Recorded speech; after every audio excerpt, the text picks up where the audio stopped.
I'm gonna show you how I made this axe completely by hand. So I'm starting out with a bar of mild steel, and I start the process by dividing the bar into separate sections. After the set downs are established, I use the peen section of my hammer to draw out the lugs or ears of the axe. Once the lugs are drawn out, I begin shaping them on the horn of my anvil. I finish the eye and the pole section off by using my flatter to smooth everything out. Before I start folding the axe, I take a few extra heats to spread and draw out the blade section of the axe. I then begin folding the axe, and if I did a good job in the preform, it should line up relatively even. Another little trick is to insert a small thin piece of high carbon steel at the eye section. Since high carbon steel generally have a lower welding temperature than mild steel, it helps fusing the two sides slightly, in my opinion.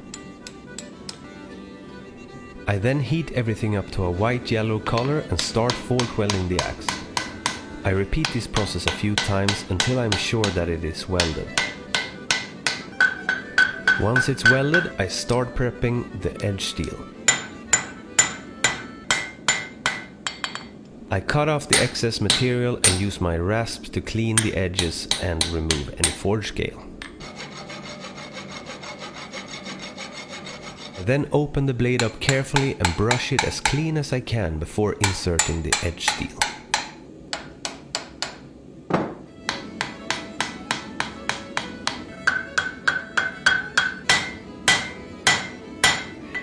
When the welds are set, I start shaping the axe to the design I have in mind.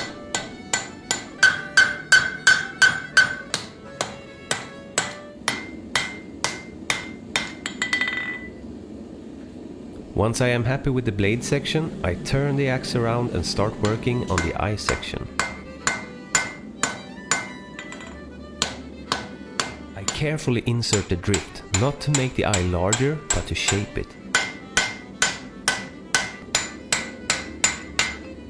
We're now done with the forging, and it's time to clean up the profile a little bit and establish the edge. Since we're doing this completely by hand, we're going to use a file.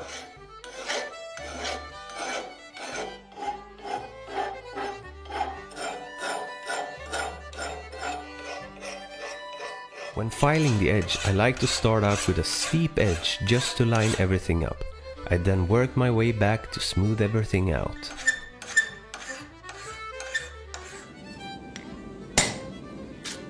I like to think of normalization as a spa treatment for the axe. It basically reduces the stress in the metal, making it less prone to cracking in the quench. I carefully heat the edge of the axe and then I quench it in oil to make it hard.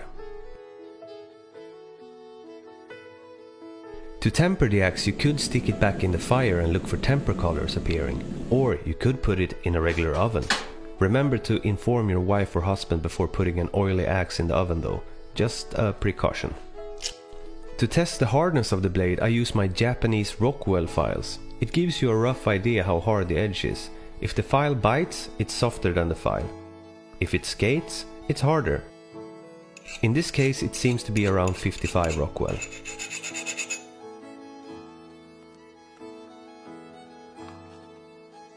To sharpen the axe, I use a very hard and fine file, and I carefully file the edge until I can feel the burr established on the edge.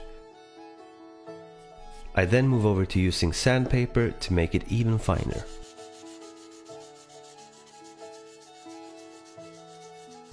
Finally, I use a piece of leather with polishing compound to strop the edge, making it relatively sharp.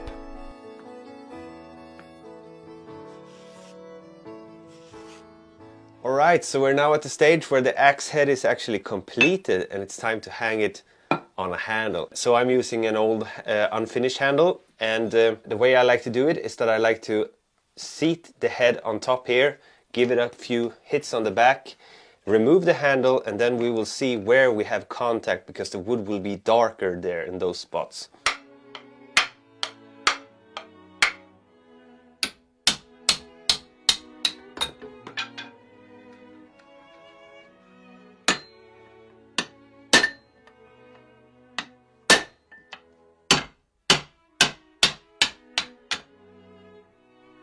I use a saw to cut the slot for the wedges. On this axe I chose to make what is commonly known as a cross wedge. It basically pushes the material in all directions.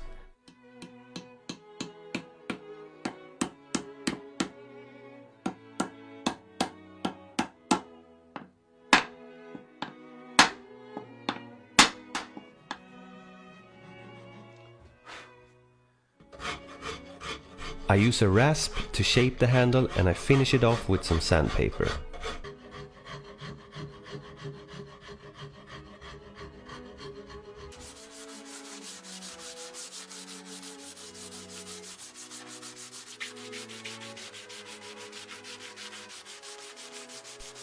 The final thing I add is a mix of pine tar, linseed oil and turpentine, mixed 1/3 each.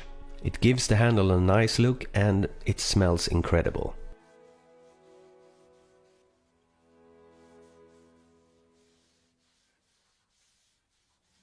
Thank you so much for watching the video, I really hope you enjoyed it. So in today's video we made this folded axe. Actually, I made two. I accidentally forgot to film some of the steps when I made this one, so I remade everything and made this one. A very fun way to forge axes. It's actually how I started out forging all of my axes, because I didn't have the tools to punch the eye. And this way you can do it without those tools. You can do this in different ways. I personally like to focus on this section first when I'm folding and welding, and then insert the steel. Some people do all of it at the same time, but I would argue that this method is safer because you can focus on this section first and then move over to the other one. I hope that it was somewhat educational for you, at least it was for me. Thank you so much for watching, I really appreciate you guys. See you in the next video, goodbye.